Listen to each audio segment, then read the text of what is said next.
welcome back. And about 2 years ago, we started on the Centurion project, and it has been a wild ride. The computer was in really rough shape when we first got it, but through the help of some very special people, we managed to bring it back from the brink into the fully working beast that you see behind me. Well, not quite fully working. I think the second terminal over here needs some capacitor work. Both this Phoenix drive and this Hawk drive need restoration work. The printer needs a full restoration. The Finch drive over there in the corner still needs quite a bit of work done to it, even though it's got me a little rattled from the last time that we turned it on.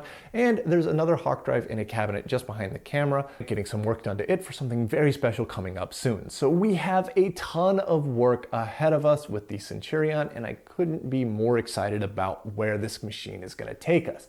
But that raises the question of why I love this machine so much in the first place. And well, yes, it is an incredibly unique piece of hardware. To see the AM2901 used for as much as they possibly could, particularly on the CPU and the CMD cards, is really rare. But to see that on a multi-wire card is pretty much non-existent. I think Centurion were one of the only companies doing that. And the software is like this amazing look into the past, into the way things used to be. It is a couple of layers of abstraction from the metal, but it is so close to working with the actual hardware directly that I think it's something that everybody should experience, if only to give us a little more perspective and appreciation for how far we've come today. And so working on and using this machine is this wonderful journey of discovery and archaeology, and it's just been so much fun. But above that, above all of that, the thing that makes this machine really special is the people. I have met some of the most amazing people because of this machine. Ken, Eric, Dave, Maysaka, SJ Software, Rin, Chris, Clever, 256-byte RAM. The list goes on and on of people that just mean a ton to me. And I only said about 10 names there, and if I didn't say your name, it doesn't mean that I forgot you. It just means that I don't have enough battery life in my camera to list everybody's name. But the work that all of you have done for this machine means a lot to me. And actually, just the friendships that we've built because of this machine mean a lot to me. So thank you all so much. And I've got one more name that I really want to add to the list, and that name is Bud Smith. About 2 weeks ago, I had the pleasure to go meet Bud Smith in person. Who is Bud Smith, you ask? Well, this is Bud Smith. He is the co-founder of Centurion Computer Corporation. And I got to spend a day with him and listen to his story. And it was wonderful. It was a ton of fun. Now, I want to tell Bud's story. I want to tell the entire story of Warex and Centurion Computer Corporation, but this video would be about 2.5 to 3 hours long if I were to tell the story in its entirety. So I need a little bit of help to bring the story down to a concise narrative, as well as figure out the best way to tell that story.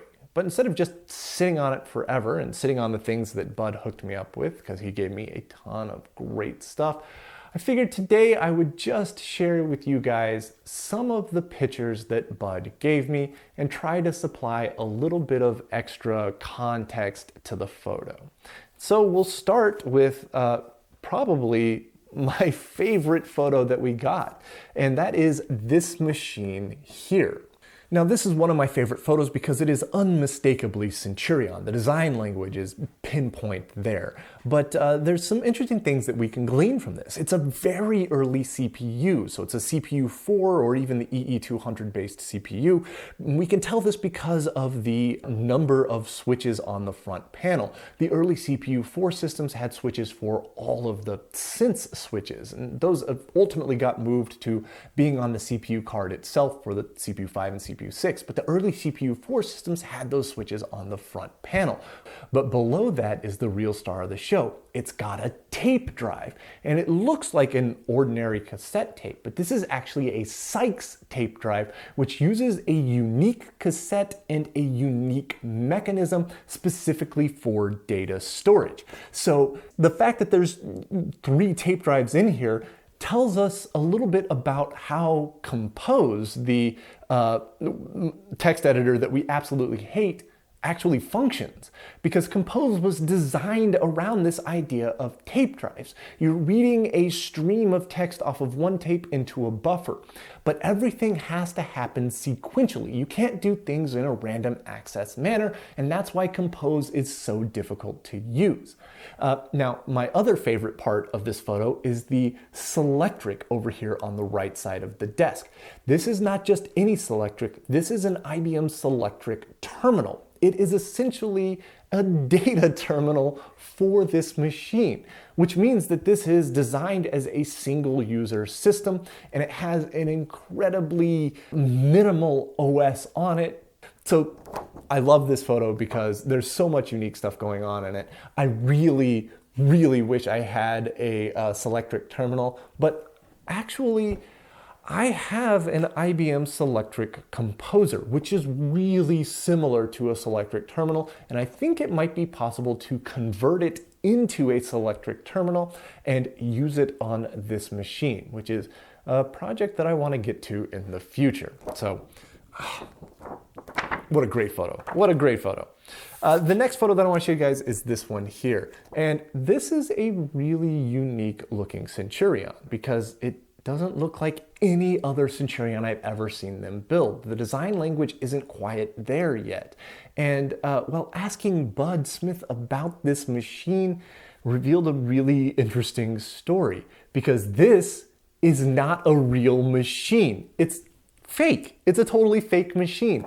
So early on in Centurion's history, when it was time to start building and selling their own machines to customers, Bud knew that random access was the future. A tape drive like the Sykes tape here was what people were using, but being sequential was a pain. It needed to be random access. That was where the future was. And who had the best random access storage solution out there? CDC, Control Data Corporation, who made the Hawk drive. That was what Bud wanted. He wanted the Hawk drive in his computers, but the Hawk drive is jolly expensive. So Bud couldn't afford it. He had to figure out a way to actually get the Hawk drives into a system so he could sell them to customers. So he got his boffins together. They built up this cabinet, which is fake. It's empty. There's absolutely nothing in it. They plopped down an ads terminal on top of it, threw a printer next to it, and found the most beautiful woman they could, hauled it all out to SMU, and took some crazy looking photos. And then Bud took the best photo, turned it into a brochure for a computer that doesn't exist, mind you, and took that to CDC and sold them on it. And just an unbelievable display of salesmanship. He got a $200,000 line of credit for Hawk drives from CDC that allowed them to start building proper Centurion machines. And he did it with a computer that doesn't exist. Just unbelievable, amazing, amazing salesmanship there. But once they had those Hawk drives coming in, they started building the early CPU 4 systems like you see here in this photo. This is the team that started it all. We have John Rex Warren, Bud Smith, Henry Arnold, and Terry Hall. These 4 guys were the start, the genesis of Centurion.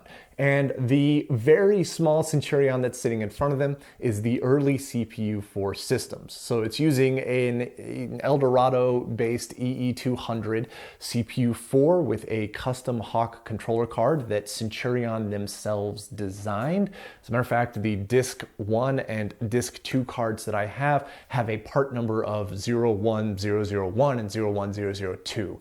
And so they had this system with a single Hawk drive in it. And it was pretty small, actually. You can see how short it is compared to them. Small enough to fit in the back of an SUV. And just about the same size as that cabinet that's sitting behind the camera right now with a Hawk drive sitting in it. Hint, hint, wink, wink. That's what we're working on in the future. But this machine was an early CPU4, and this is what put Centurion on the map. An absolutely staggeringly good machine. And I'm not over-exaggerating here. This machine is why Centurion became a company with 300 people in it and ultimately got bought out by EDS. Other interesting things to note in here, there's an ADS, I believe, 520 terminal. And over in the back, we can see another one of those Selectric terminals that we saw in the photo over here. So what a great photo of the genesis of Centurion. Now, once Centurion was building more complex machines, they got into different CPU designs, ultimately getting up to the AM2901 base design. So the CPU5 was a 2-card design, and they put that into a cabinet that looked something like this. Now, this is an amazing photograph because, well, it's pretty much exactly the same as my system here. You can see that the primary cabinet here looks identical to the one that I have, all the way down to the Hawk drive. It's the exact same. Also, the ADS terminal, it's a Regent 100. They've got 2 Regent 100s here. The printer is the exact same model of printer that I have over here. The only thing that's keeping me from recreating this photo is the unique table that they made by hand and a second Regent 100. But I could pretty much recreate this photo as it is with what I have here. And I think that is just staggeringly cool. Also, this photo was part of an entire series of photos showing off all of the different models that Centurion had. The 1A, the 2B, the 3, the 4, the 5, 5A, 5B, 5C, 5D. They had a bunch of different variations throughout the years. And we can actually see one of those variations in this photo here of Warx at the National Computer Conference. And this cabinet is very interesting indeed because those aren't Hawk drives in there. Those are actually PerTech drives that have 20 megabytes of storage per drive. So that would be 40 megabytes of storage per cabinet. And this is a unique cabinet that has essentially 2 cabinets sandwiched together, put under a single top and a single front panel for a total of 80 megabytes of storage and a weight of probably around 1,000 pounds. It's gotta weigh a ton. You probably need reinforced concrete underneath it. But again, in this photo, you can see they've got a Regent 100 hanging out over here, and they've got my very same printer over here. So these were great. And seeing all of the different advertisements and brochures that Centurion made, they all featured this very special lady right here. Now, this is not just any model. When Bud was getting ready to make these brochures, he needed someone beautiful. And the most beautiful person that he knew was right next to him, his secretary and his wife, Mrs. Smith. She became the face for Centurion, and she was in almost all of the advertisements, and Bud stayed married to her for the next 50 years. I think that's amazing. But she also got tired of modeling at some point in time, gave up on it, said, I don't want to do this anymore. And so they had to find new models. And so here's one of the newer models that they used at one point in time. And actually, this is a really special photo as well. Not because of the model, I actually don't know anything about her, but because of the machine that's in it. This is the MicroPlus, and this comes from the EDS era of Centurion. Now, the story of the rise and fall of Centurion, as I said, is a very long one that needs a proper venue to be told, but Centurion was building machines at such a high level that they caught the eye of Ross Perot at EDS, and through a couple of months of negotiation, Perot managed to convince Bud to sell Centurion to EDS, at which point they became a wholly owned subsidiary of EDS, and they started building some pretty interesting machines while under EDS control. One of them was the MicroPlus here.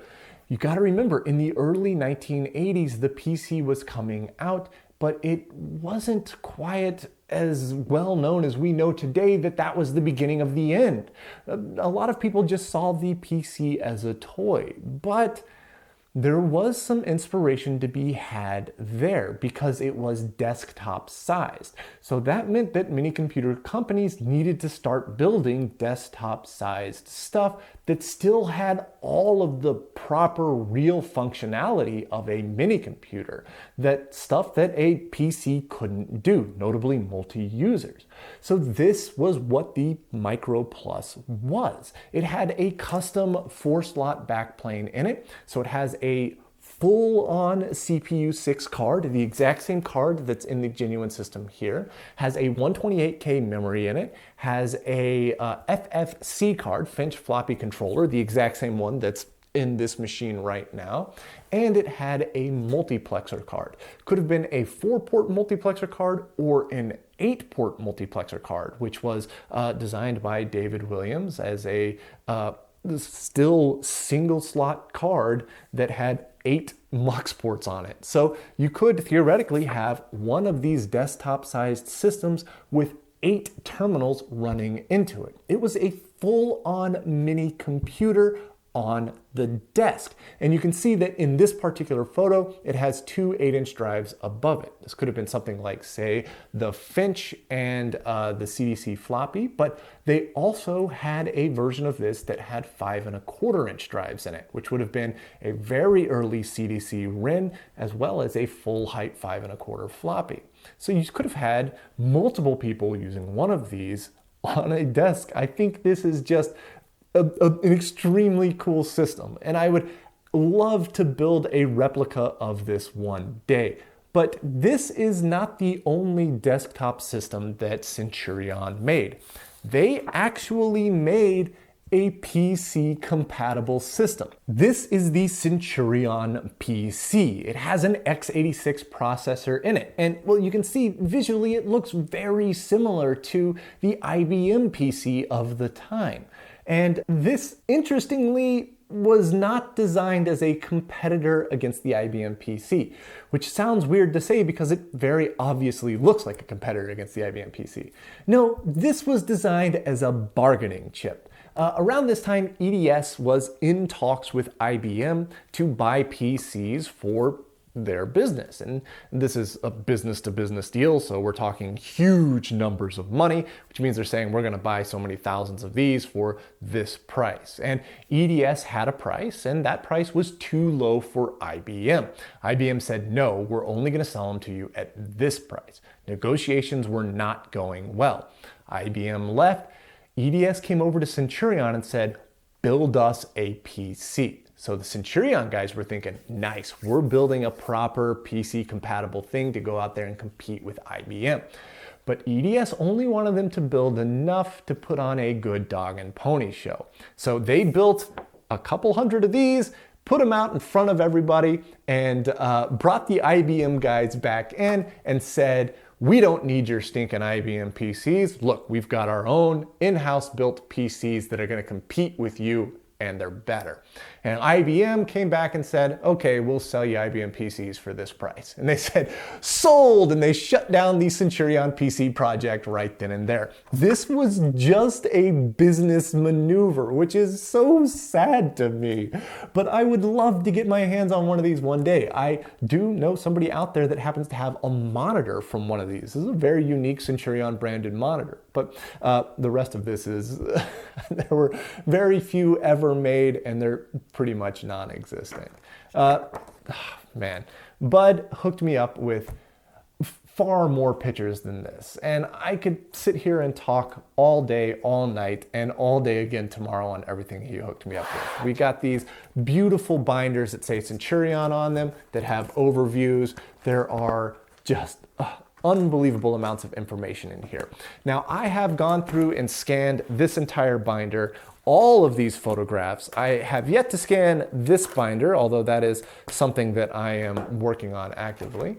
And all of it is up on the Centurion Wiki that we have built. And boy, the Centurion story is just an amazing story. The people involved in it is what makes it so special. And the people that are involved in it today are what make it so special. So I want to thank everybody. I want to thank Bud Smith. I want to thank Ken. I want to thank everybody that's been a part of the Centurion project. I want to thank you, the viewer, for watching these videos, because it really does mean a lot to me. This computer has changed my life. It's changed the type of person that I've become, and I like where I am now. I like this community that has come up around it. I like being a part of this community. So thank you guys so much for everything. And thank you so much for watching. So I hope to see you in the next episode.